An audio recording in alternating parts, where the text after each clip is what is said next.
नमस्कार मंडळी. तर आज बघा राजगडला जायचं ठरलं.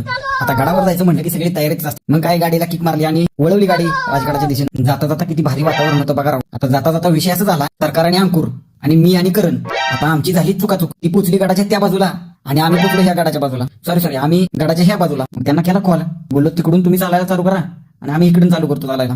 काय मग केली सुरुवात चालायला. काय पण म्हणा, पण गडावर चालण्याची वेगळीच मजा आहे राव. चालता चालता वातावरण बघू शकता तुम्ही किती भारी येते. वाटत बघा ही बाबा भेटले, लय कॉमेडी करत होते राव. करण आधीच लय वैतागला होता, बसला बाबांच्या समोर बरोबर. बाबांनी लावलं मग त्याच्यावर टायमिंग. मग काय तिथून पुढे निघालो, चालत चालत चालत चालत हळूहळू निघालो बघा. शेवटी गडावर पोहोचलो तरी एवढं भारी वातावरण आता बघा. मी पाली दरवाजाने वर निघालो होतो. बघू शकता पाली दरवाजा किती सुंदर आहे. दरवाजातून आत आलो, हे बघा हे पाण्याचं तळ. नंतर हा बघू शकता तुम्ही नकाशा.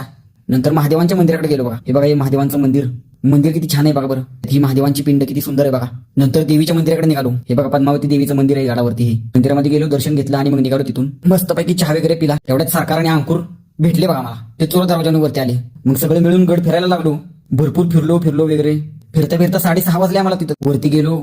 वरती पाहू शकता तुम्ही एवढं भारी वातावरण होतं ना. मस्तपैकी फोटो वगैरे काढले. मग आता उतरायची बारी आली. सरकार आणि मी चोर दरवाजातून उतरायचं ठरवलं आणि करण आणि अंकुर पाली दरवाजातून उतरायचं ठरवलं. पाली दरवाजाने चढताना काय वाटलं नाही, पण चोर दरवाजाने उतरताना तेवढं लय खतरनाक होतं. तरी पण आम्ही थांबतोय.